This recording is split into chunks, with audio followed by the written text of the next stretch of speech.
Você já se perguntou como foi possível a humanidade crescer se Adão e Eva só tiveram filhos homens? A Bíblia diz que Adão e Eva tiveram 3 filhos, Caim, Abel e Sete. Então, de onde veio a esposa de Caim e a mulher de Sete? E há algo ainda mais desconcertante. O Gênesis afirma que Adão teve filhos e filhas, mas nunca menciona o nome de uma única filha. Havia mais humanos fora do Éden? E se essas filhas existiram, por que foram apagadas da história? Venha conosco, porque este mistério é a história não contada da origem da humanidade. Quando Adão e Eva foram expulsos do Éden, não perderam só o lar, perderam a proximidade com Deus e a inocência dos primeiros dias. Caminharam rumo ao leste, para uma terra dura, áspera e desconhecida. Ali começou sua nova vida como sobreviventes e em meio a esse exílio nasceram seus primeiros filhos. Gênesis capítulo 5 nos revela: este é o livro das gerações de Adão. E foram os dias de Adão, depois que gerou a Sete, 800 anos, e gerou filhos e filhas. Adão e Eva tiveram filhos e filhas. Gênesis afirma isso com clareza. E faz sentido. Sem mulheres, a humanidade não teria continuado. Mas então, por que a Bíblia narra apenas a história dos filhos, Caim, Abel e Sete? Em Gênesis lemos que o primeiro a nascer foi Caim, o primeiro homem vindo ao mundo fora do Éden. Desde cedo carregou o peso de ser o pioneiro, o que precisava abrir caminho. Mas depois de Caim, nasceu Abel. Caim e Abel cresceram como irmãos, mas desde o princípio foram muito diferentes. Caim se tornou agricultor, um homem da terra, de trabalho árduo, de mãos calejadas pela enxada. Abel, por sua vez, era pastor e passava seus dias entre os rebanhos, ouvindo o vento e contemplando o céu. Em seu olhar havia uma paz que Caim não compreendia e que logo começou a odiar. Um dia, ambos ofereceram sacrifícios a Deus. Caim trouxe frutos de sua colheita, mas Abel ofereceu os primogênitos de suas ovelhas, as partes mais gordas, o melhor que tinha. E Deus se agradou da oferta de Abel, mas não aceitou a de Caim.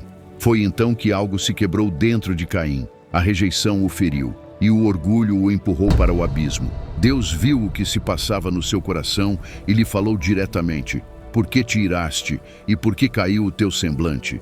Se procederes bem, não serás exaltado, mas, se não procederes bem, o pecado jaz à porta. Era um aviso e uma porta aberta ao arrependimento. Mas Caim não a atravessou e, em silêncio, tomou sua decisão. No dia seguinte, aproximou-se de Abel e disse: vamos ao campo. Abel não hesitou e caminhou ao lado do irmão como sempre fazia. E de repente, no meio do campo, Caim atacou Abel. Pegou uma pedra do chão e atingiu Abel na cabeça. Abel caiu ao chão e morreu com o olhar ainda cheio de confiança. Seu sangue encharcou a terra e, pela primeira vez, a morte entrou no mundo. E não veio por doença nem por acidente, mas por ódio e inveja.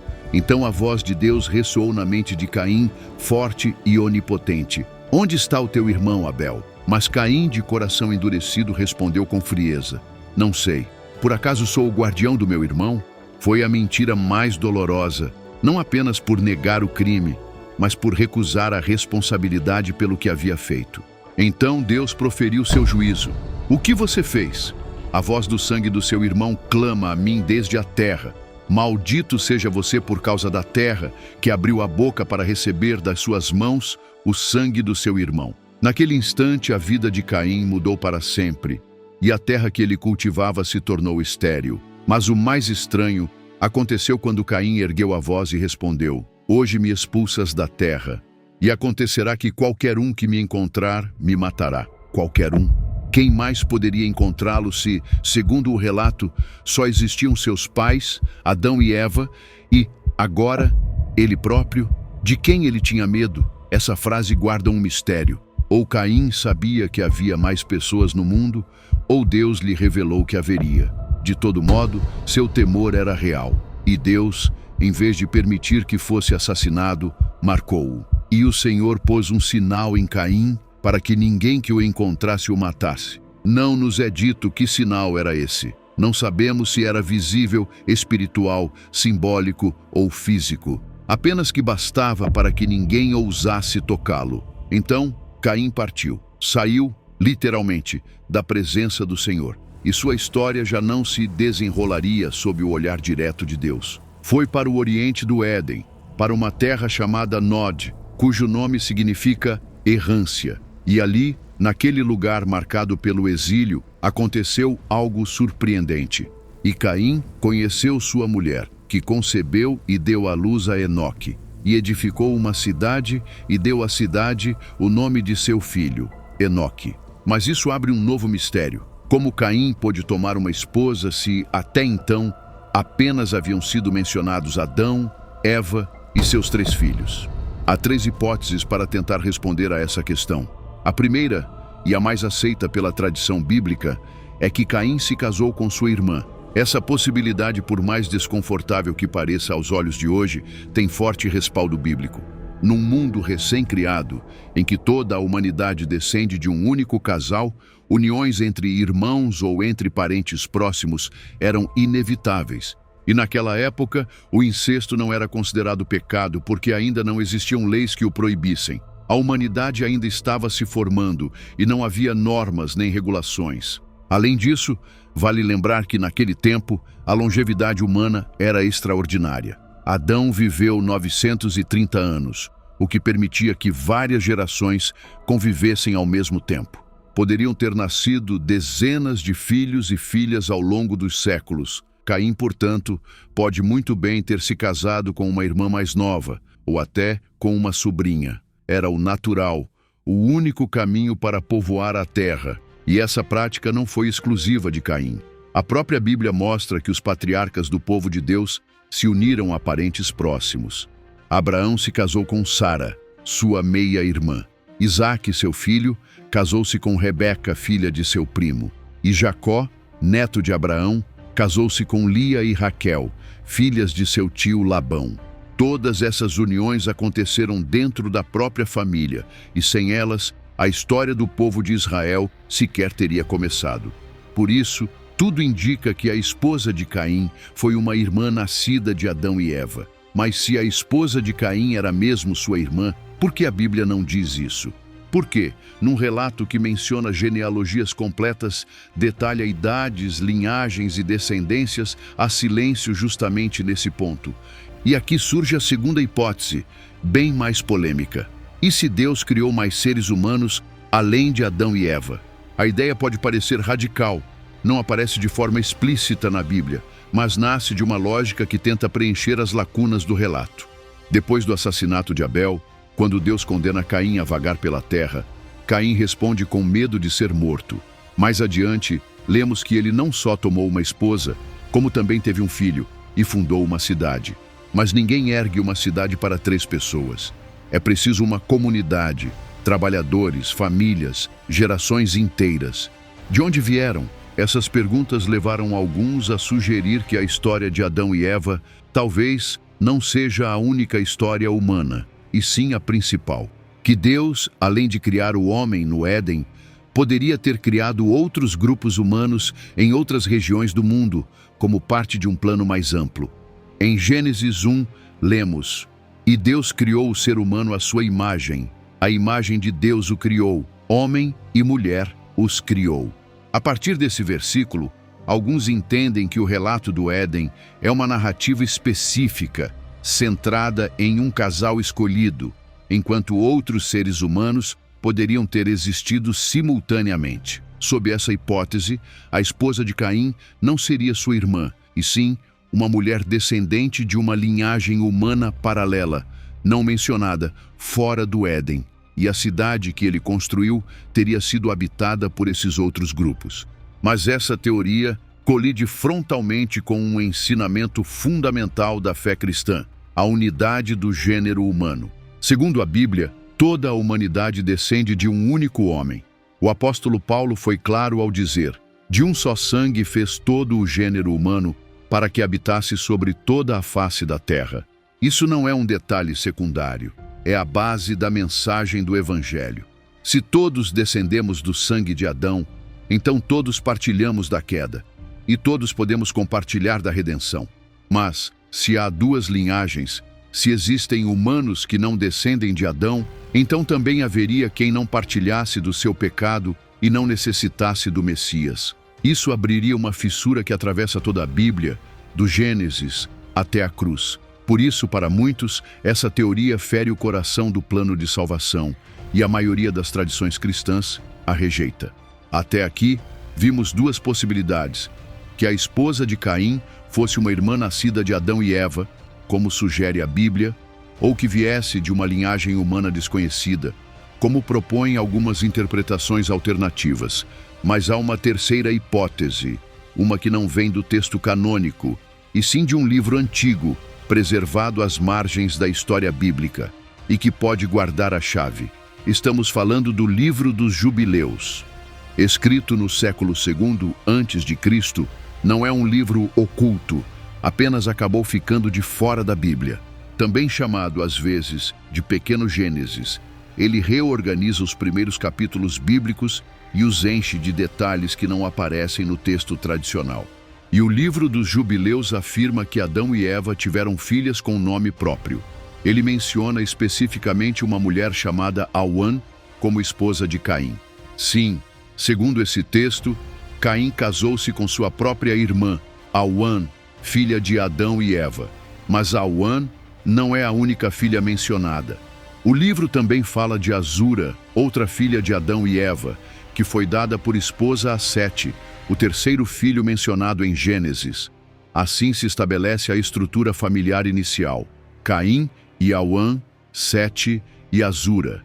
E o livro dos Jubileus também revela o momento exato em que tudo começou.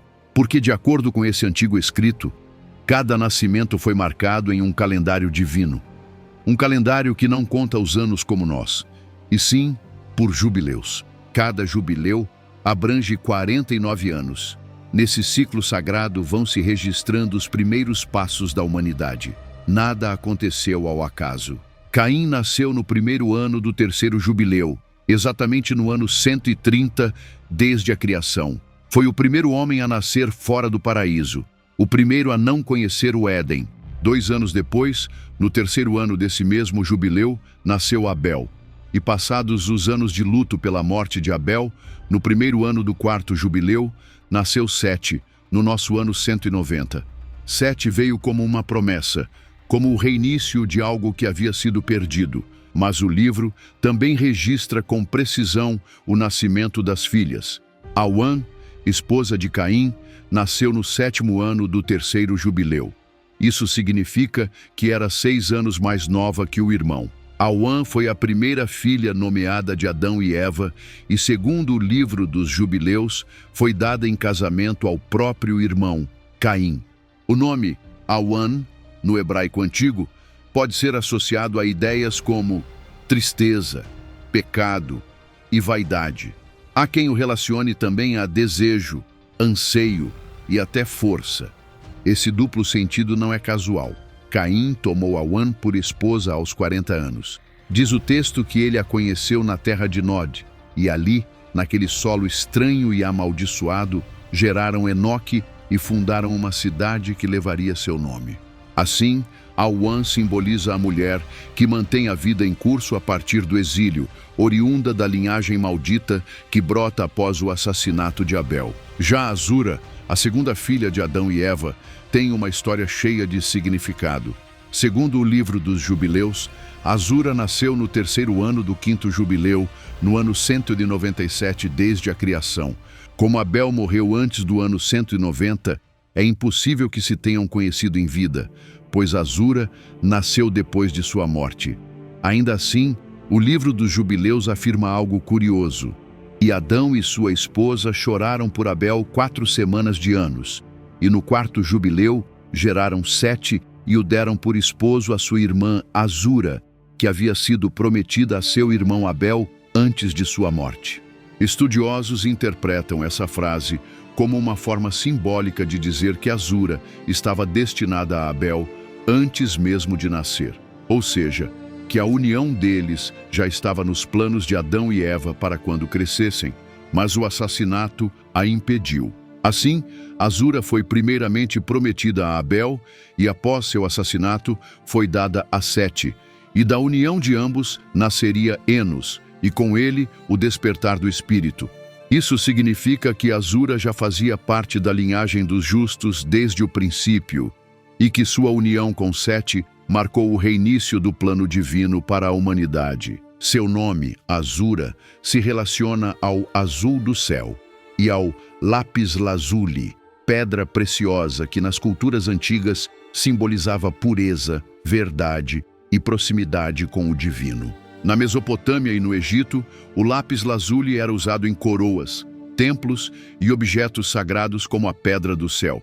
E é isso que Azura representa no relato: o retorno da humanidade a Deus. Da união entre Sete e Azura nasceu Enos, e com ele, algo completamente novo acendeu-se no coração da humanidade. Até então, os homens não buscavam a Deus, mas com Enos, tudo mudou. O Gênesis diz isso numa frase breve, porém imensa. Então os homens começaram a invocar o nome de Jeová.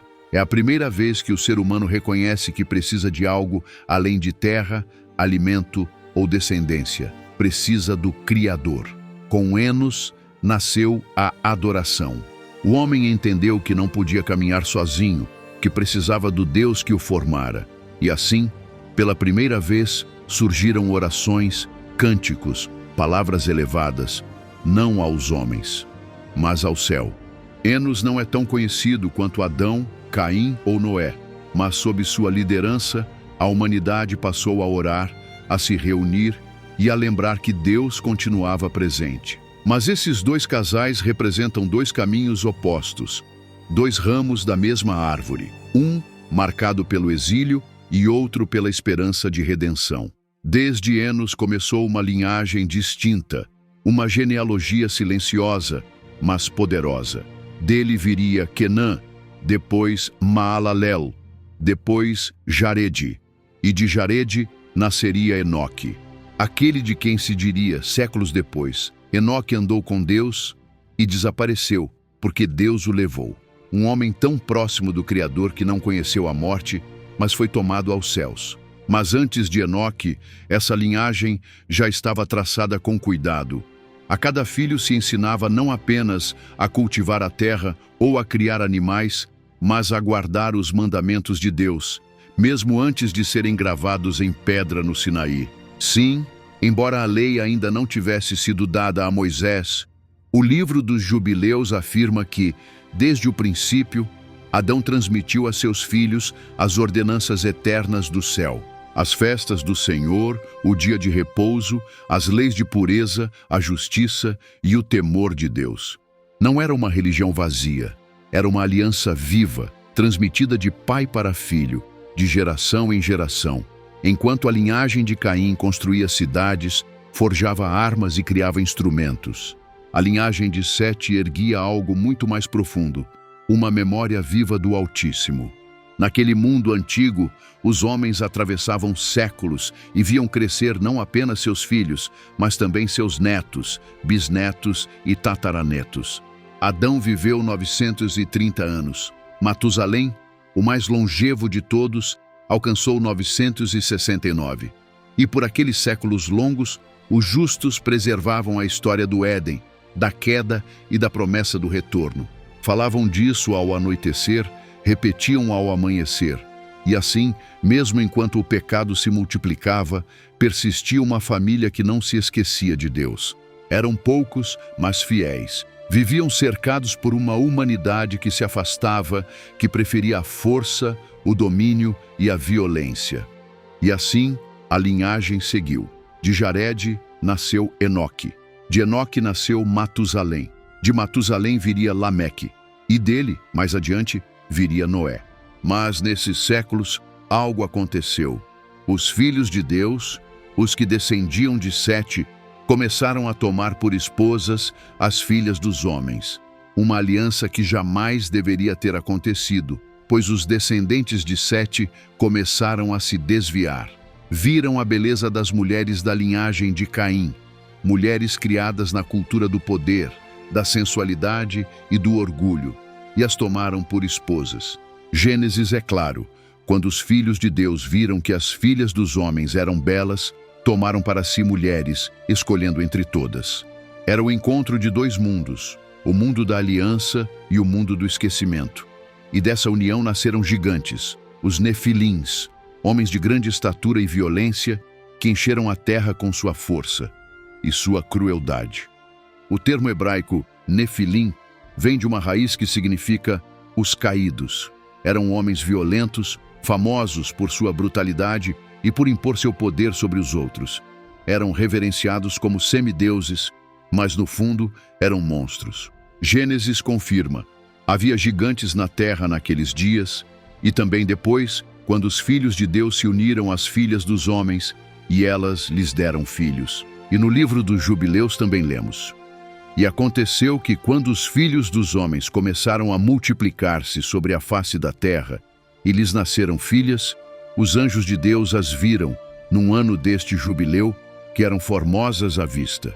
Tomaram para si esposas dentre todas as que escolheram, e com elas tiveram filhos, e eles foram gigantes. E a injustiça se multiplicou sobre a terra, e toda a carne corrompeu o seu caminho, homens e gado, feras e aves, e tudo o que andava sobre a terra.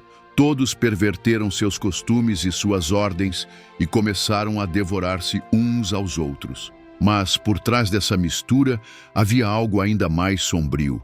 Segundo o livro de Enoque, não foram apenas os homens que romperam a ordem. Um grupo de anjos, chamados os vigilantes, desceu do céu e tomou mulheres humanas. Esses seres celestiais desceram do céu, deturparam sua missão e ensinaram aos homens conhecimentos que os encheram de soberba. Eles ensinaram feitiçaria, alquimia, astrologia e guerra, e revelaram segredos que não lhes era dado conhecer. Em troca, geraram seres híbridos, violentos, corrompidos. O livro dos Jubileus confirma: os vigilantes pecaram e se uniram a mulheres humanas, provocando grande corrupção sobre a terra. Esses gigantes devastaram a terra, consumiam o alimento dos homens, destruíam suas casas, escravizavam povos inteiros. E quando isso não lhes bastava, começaram a devorar uns aos outros. Assim, a corrupção se multiplicou. Os justos tornaram-se raros. A linhagem santa de Sete definhava lentamente, tragada pela própria desobediência, e a terra encheu-se de violência. O livro dos Jubileus denuncia como os pecados se multiplicaram. Derramava-se sangue sem temor, abusava-se das mulheres, invocavam-se espíritos impuros e forjavam-se armas não para lavrar a terra, mas para dominar os próprios irmãos. E é então que as palavras do livro dos Jubileus e de Gênesis se unem para revelar o mesmo momento. E viu Jeová que a maldade dos homens era grande na terra, e que todo o desígnio dos pensamentos do coração deles era continuamente inclinado ao mal. A própria terra tremia, e Deus, que vira tudo, que moldara o homem com as próprias mãos e soprara a vida em seu interior, viu como aquela criatura se havia corrompido até os alicerces. E o Senhor se arrependeu de ter feito o homem sobre a terra, e isso doeu em seu coração. E foi ali, naquele abismo moral, que o Criador pronunciou seu veredito: varrerei da face da terra os homens que criei. Mas, em meio àquela escuridão, Deus encontrou um único justo. Noé achou graça aos olhos do Senhor, não por ser perfeito, mas por ser fiel. Vivia em meio ao lodo, mas não se sujava. Noé não era perfeito, mas era íntegro, e foi só por causa dele que a humanidade não foi extinta. Porque Deus não queria arriscar o homem, Deus queria restaurá-lo. E assim, escolheu Noé para recomeçar. O livro dos Jubileus narra que Noé aprendeu as antigas leis que Adão recebera no Éden e as guardou. Ele se lembrava dos dias em que sua linhagem andava com o Altíssimo. Ele não queria conquistar, queria obedecer. Mas Noé não era ingênuo. Via o que acontecia. Caminhava por cidades devoradas pelo pecado, por campos cobertos de corpos, por mercados onde se vendia a alma. E todas as noites, Noé se ajoelhava e chorava pelo que estava por vir. Até que, certo dia, Deus lhe falou e ordenou que construísse a arca. No início, Noé não entendeu, mas obedeceu, e por 100 anos, Construiu a arca com as próprias mãos, enquanto o mundo caçoava dele. O dilúvio não foi apenas juízo, foi um novo Gênesis, um segundo nascimento do mundo e uma nova chance para o homem. Era a continuidade da linhagem justa, descendente de Azura e Sete, de Enos e Jarede, de Enoque e Matusalém. Ele foi a última testemunha do mundo que passou e a primeira do mundo que viria, pois Deus não destruiu a humanidade para puni-la. Ele a reiniciou para resgatá-la, e assim tudo começou de novo. Mas, enquanto os nomes dos patriarcas enchem os capítulos do Gênesis, os nomes das mulheres pouco aparecem, e sem elas, a árvore da humanidade não teria criado raízes. Quando Caim foi desterrado, foi Auã quem o acompanhou.